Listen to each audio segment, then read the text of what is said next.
अगर मन और बुद्धि की बात करें तो मन सर्वश्रेष्ठ माना जाता है, किंतु बुद्धि सर्वश्रेष्ठ क्यों नहीं?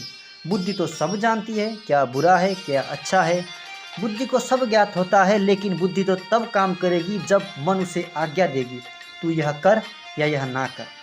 जैसे किसी भी गाड़ी में सर्वश्रेष्ठ होता है उसका इंजन, पर उसे स्टार्ट करने हेतु कुछ तो चाहिए, पहले वो तो ठीक होना चाहिए। इसी प्रकार बुद्धि को वश में करने के लिए मन को काबू में करना बहुत ही जरूरी है।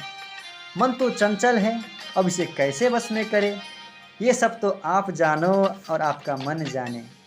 कोई उपाय कीजिए, बहुत उपाय हैं मन को वश में करने के, बस आपको वो उपाय जानकर कोई फ़ायदा नहीं होगा अगर आप उसे किसी भी हालत में फॉलो नहीं करेंगे। जैसे कि योग करें, भगवान का ध्यान करें, भजन करें, इधर उधर की बातें ना सुने, सिर्फ अपने कार्य को करने में जी जान लगा दीजिए, फिर देखिए मन कैसे काबू में होता है। शॉर्ट में कहूँ तो हमारे मन को काबू में करने वाला कोई और नहीं, हमारे कर्म, हमारी आदतें ही हमारी मन को काबू में ला सकती हैं। इसीलिए अच्छा कर्म करो, अच्छी बातें सुनो, मन अपने आप ही अच्छी चीज़ों में लगने लगेगा, कभी बुरा कार्य करने की अनुमति नहीं देगा। आपने कभी सुना है बुरे इंसान का भला होते हुए? चाहे जितना भी धनवान ही क्यों ना हो, उसके बुरे कर्म ही उसके नाश का कारण बनता है। जैसे हमारे सोने के लंकापति रावण, उन्होंने अपनी बहन शूर्पणखा की बुरी बातें सुनकर ही तो भगवान श्री राम के हाथों उनकी मृत्यु हुई। उसके कीर्ति में सीता हरण का दोष कभी न लगता अगर उसने वो बुरी बातें न सुनी होती। बुरा कर्म छोटा या बड़ा नहीं होता, कभी भी आपका बुरा कर्म आपके कीर्ति को झुका सकता है। इसीलिए छोटे से छोटा कर्म भी ईमानदारी के साथ करने की आदत डाल लीजिए। अगर आप अच्छे बन जाएंगे तो आपका घर का हर एक सदस्य आपको देखकर अच्छा बन जाएगा। अगर आप भगवान की पूजा करेंगे तो आपका घर का नन्हा मुन्ना बालक भी भगवान की पूजा करने लगेगा। अगर आप अपने माता पिता की इज्जत करोगे तो वो भी आपकी इज्जत करेगा। जो वो देखेगा वही सीखेगा, जो आप उसे सुनाएंगे वही मानेगा। लेकिन आज के इंसान के पास उतना टाइम कहाँ है कि वो अपने बच्चों को अच्छे संस्कार सिखा सके। वो तो सिर्फ पैसों में से सब कुछ खरीदना चाहते हैं, लेकिन पैसों से सब कुछ नहीं खरीदा जा सकता, उन्हें कौन समझाए। हम पैसों से महंगी बुक तो खरीद सकते हैं, लेकिन उसका ज्ञान नहीं खरीद सकते। अगर आपको वो ज्ञान चाहिए तो आप स्वयं को अध्ययन करना होगा, मन को वश में करके उसे पढ़ना होगा। इसी प्रकार महंगे से महंगे स्कूल में पढ़ाने से बच्चा संस्कारी नहीं होता। संस्कार तो आपको ही उसे सिखाना होगा, प्रैक्टिकली उसे दिखाना होगा, उसे भगवत कथाओं को सुनने में प्रेरित करना होगा। लेकिन खुद ही भगवान पर प्रश्न उठाते हैं। यह कभी मत सोचना कि आपका बच्चा ईमानदारी से काम करेगा, वो ज़िंदगी में कहीं ना कहीं ठोकर ज़रूर खाएगा और उस ठोकर के कारण आप होंगे, क्योंकि आप खुद भगवान पर नहीं मानते, आप पाप और पुण्य को नहीं मानते।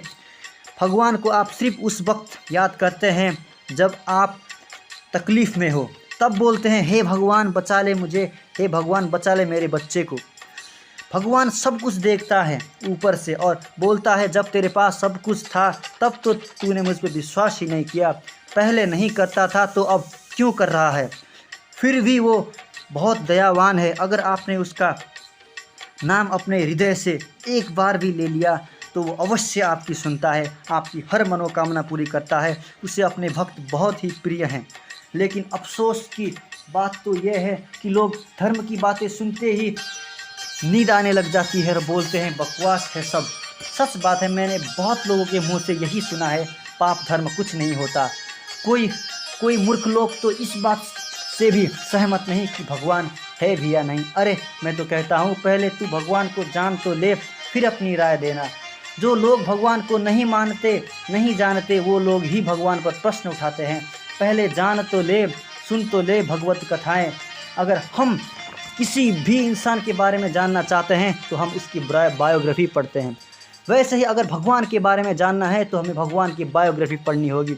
जैसे हम किसी बायोग्राफी के पढ़े बिना उसके बारे में प्रश्न नहीं उठा सकते, वैसे ही हम भगवान के ऊपर प्रश्न नहीं उठा सकते। अगर आपने यह सब नहीं पढ़ा है, अगर भगवत कथाएं आपने नहीं सुनी है जो वेदों और पुराणों में लिखा हुआ है, अगर आपने यह सब पढ़ लिया तो मैं आपको गारंटी के साथ कहता हूँ कि आप भगवान को तो जान ही लोगे, उसके साथ साथ ज़िंदगी में कभी असफलता की ओर आप भूल कर भी नहीं जाओगे।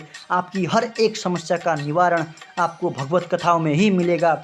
आपके बुरे कर्म, बुरी आदतें ऐसे गायब हो जाएंगी जैसे समुद्र में एक जहाज़ डूबने के बाद गायब हो जाता है और कभी वापस नहीं आता, वैसे ही हमारे बुरे आदतें कभी वापस नहीं आती। पापी से पापी इंसान का मन भी पवित्र हो जाता है और अपने आप को ईश्वर में समर्पित कर देता है। और एक बार जिसका मन मेरे गोपाल में लग गया तो उसे संसार की कोई भी शक्ति अपने बस में नहीं कर सकती। उसे दुख और सुख एक समान लगने लगते हैं। वो ज़िंदगी में कभी हार नहीं मानता और अपने लक्ष्य को पा लेता है और उसका मन स्थिर हो जाता है। जय श्री कृष्ण।